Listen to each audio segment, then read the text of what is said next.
मेरे प्रिय छात्रों, आज मैं दुर्गेश गौतम उर्फ दुर्गा सर आपके बीच में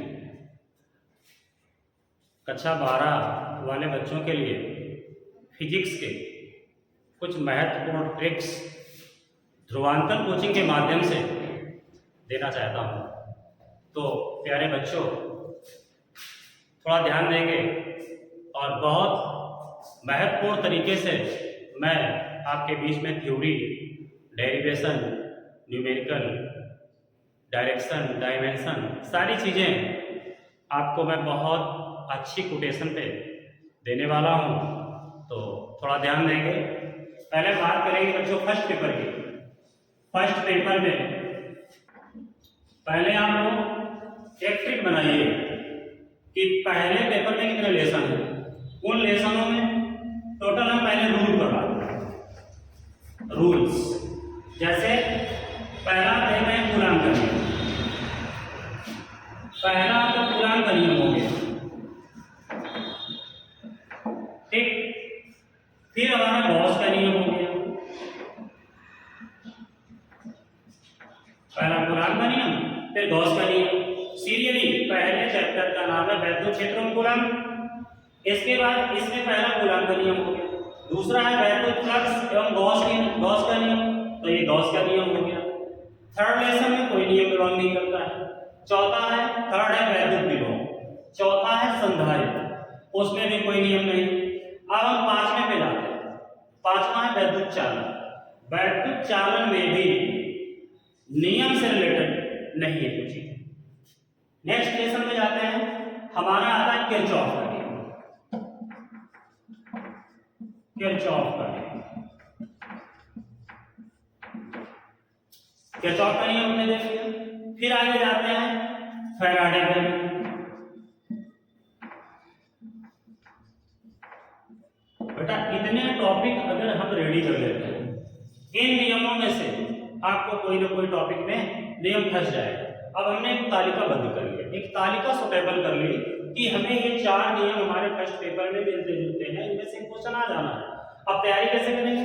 कूलाम का नियम क्या है, थ्योरी कैसे बनानी, इसको जरा देख लीजिए।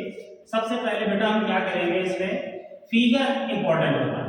ये चारों टॉपिक ध्यान देंगे हम। कूलाम का नियम,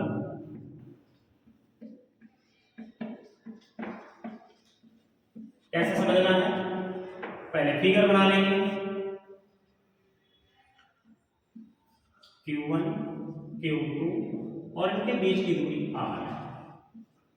कूलाम का नियम कहता है दो बिंदु आवेशों के बीच, एक आवेशीय एक आवेशीय, तो दो बिंदु आवेशों के बीच लगने वाला आकर्षण या प्रतिकर्षण बल।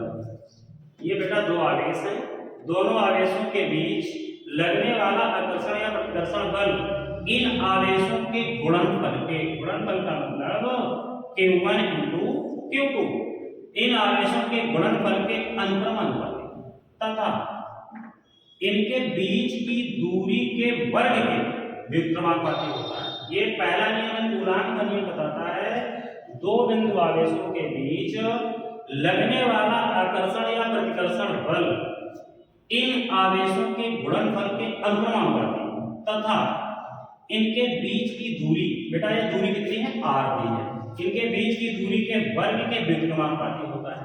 अब ये दोनों इक्वेशन ले लेंगे एक साथ।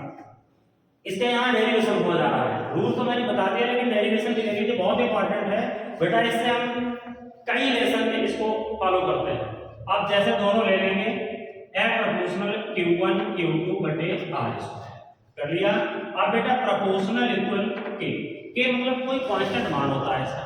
कांस्टेंट मान क्या है, 1/4 pi epsilon not, 1/4 pi epsilon not. इसका भी मान होता है 9 × 10⁹। तो अब F बराबर 1/4 pi epsilon not Q1 Q2 बटे R²। ये आपका कूलाम के नियम में जो फोर्स ज्ञात हुआ, बल ज्ञात हुआ, ये। अब आगे देखिए, इसमें 1/4 पाई एप्सिलॉन नॉट का मान हमें निकाला 9 × 10⁹ 9। लेकिन बेटा प्रॉब्लम एक है, इसका मात्रक बच्चे भूल जाते हैं, अक्सर इसका मात्रक बच्चे भूल जाते हैं। तो इसका मात्रक भी हमें ज्ञात करना है। कुछ भी आपको रटने की जरूरत नहीं है, सारे फिक्स फार्मूला बताता है। फार्मूला भी आपने पढ़ा है, F बराबर 1/4πε0 Q1 Q2 बटे R स्क्वायर। बेटा ये भी सूत्र पढ़ा आपने। अब किसका मात्रक चाहिए? इसका मात्रक चाहिए। इसका मात्रक ज्ञात करने के लिए हम इसी फार्मूला का इस्तेमाल कर लेंगे। इसी फार्मूला को हम लेके अभी मात्रक ज्ञात कर लेंगे, किसका? 1/4πε0 का। तो देखो बेटा 1/4πε0 बराबर FR स्क्वायर बटे Q1 Q2। ये सीधी सी बात है भाई, इसका इससे मल्टीप्लाई हो जाएगा और ये इसके मल्टीपल में तो डिवाइड भी चला जाएगा। अब बेटा देखिए इसका मात्रक हम ज्ञात करते हैं, 1/4πε0 F यानी न्यूटन। बल का मात्रक क्या होता है? न्यूटन होता है। दूरी का मात्रक क्या है? मीटर। तो स्क्वायर में बेटा क्या हो जाएगा? Newton metre square. इसके बाद Q आवेश होता है, आवेश का मात्रक क्या है? कूलाम होता है। तो अब कूलाम इनटू फिर बेटा दूसरा Q2, ये तो फिगर में बताया गया था, वो भी C हो गया। तो मात्रक क्या बन गया? न्यूटन मीटर स्क्वायर प्रति कूलाम स्क्वायर। अर्थात 1/4πε0 का जो मात्रक बच्चों बना वो क्या बना? न्यूटन मीटर स्क्वायर प्रति कूलाम स्क्वायर। अर्थात ये जो नियतांक मान मैंने बताया था कि 1/4πε0, तो बच्चों इसका आपने मान बताया 9 × 10⁹ और मात्रक साथ में क्या बता देंगे? न्यूटन मीटर स्क्वायर प्रति कूलाम स्क्वायर। अब एक टॉपिक आपने कांस्टेंट वैल्यू को क्लियर कर लिया। इसके बाद अब बेटा देखिए नियतांक जो दिया था 1/4πε0, इसमें बच्चों के मन में बात आता सर 1/4πε0 दिया है तो एप्सिलॉन को क्या कहते हैं? बच्चों ध्यान दीजिए, एप्सिलॉन को हम कहते हैं निर्वात की वैद्युतशीलता। क्या कहते हैं बेटा? निर्वात की वैद्युतशीलता। एप्सिलॉन को निर्वात की वैद्युतशीलता कहते हैं। अब बच्चों इसका भी मान होता है, ध्यान दीजिए, एप्सिलॉन का मान होता है 8.85 × 10⁻⁻12। बात फिर फंस गई, किसकी? मात्रक की। अभी आपने ध्यान दीजिएगा 1/4πε0 का मात्रक क्या ज्ञात किया था? न्यूटन मीटर स्क्वायर प्रति कूलाम स्क्वायर, ये मात्रक निकाला था। अब मैं देख रहा हूं इसका जस्ट अपोजिट हुआ, इसको हमने उल्टा कर दिया है, क्योंकि 4π कोई मात्रक नहीं होता। अब एप्सिलॉन का बेटा मात्रक निकालना है तो मात्रक सीधी सी बात हो जाएगा कूलाम स्क्वायर प्रति न्यूटन मीटर स्क्वायर। इस तरीके से बेटा आपने कूलाम के नियम में नियतांकों का मान मात्रक कंफर्म किया। दूसरी बात इसमें और एक आती है एप्सिलॉन, इसे हम निरपेक्ष की वैद्युतशीलता कहते हैं। इस तरीके से बेटा आपको मैंने कूलाम का नियम डीपली समझाया। कूलाम का नियम आपको अच्छे से समझ में आ गया होगा। अगर कहीं भी कोई समस्या आती है तो आप कमेंट के माध्यम से कमेंट दे सकते हैं, उसका निराकरण मैं अगली वीडियो में आपको और विस्तार से देने का प्रयास करूंगा। अब बेटा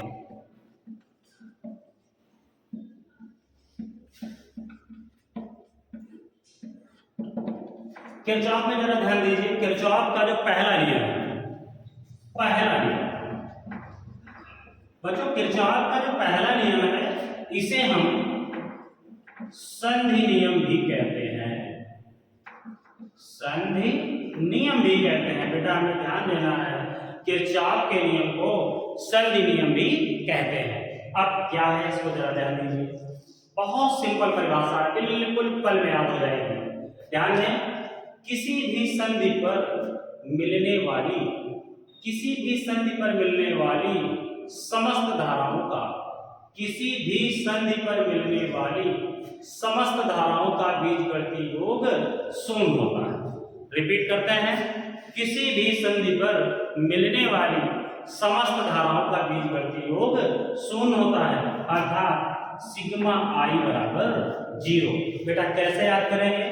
किसी भी संधि पर, मान लिया जाए ये संधि इधर से क्रॉस हो रही, ये क्रॉस हो रही, इधर से ये आ रही है, ये संधि की ओर जा रही है बेटा, ये संधि की ओर जा रही है। तो किसी भी संधि की ओर जाने वाली, और ये संधि से बाहर जा रही है बेटा, ये संधि से बाहर जा रही है, ये संधि की ओर जा रही है, अर्थात किसी भी संधि की ओर आने वाली समस्त धाराओं का बीजगणितीय योग कैसा होता है? शून्य होता है। नेक्स्ट दूसरा इसका द्वितीय नियम देख लीजिए। इसे बच्चों पास के नियम से भी हम जानते हैं, पास का नियम। ध्यान दें, किरचॉफ के द्वितीय नियम को हम और किस नियम से जानते हैं बेटा? पास के नियम से। चलिए, इसकी दूरी क्या है?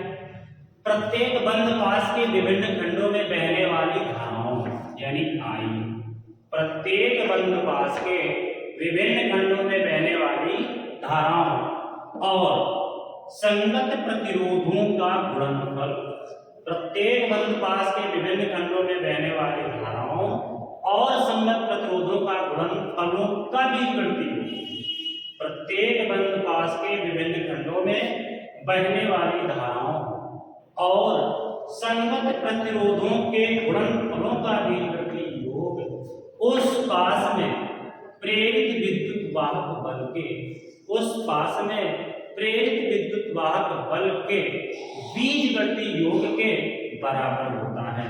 ये बेटा किरचॉफ का नियम हो गया। अर्थात मैंने आपके बीच में कूलाम का नियम विस्तार से बताया, किरचॉफ के नियम आपको विस्तार से बताए गए।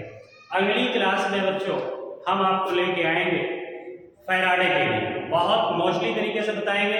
इसके बाद मैक्सवेल के नियम, फ्लेमिंग के नियम, सारी चीजें अगली क्लास में मिलेंगी।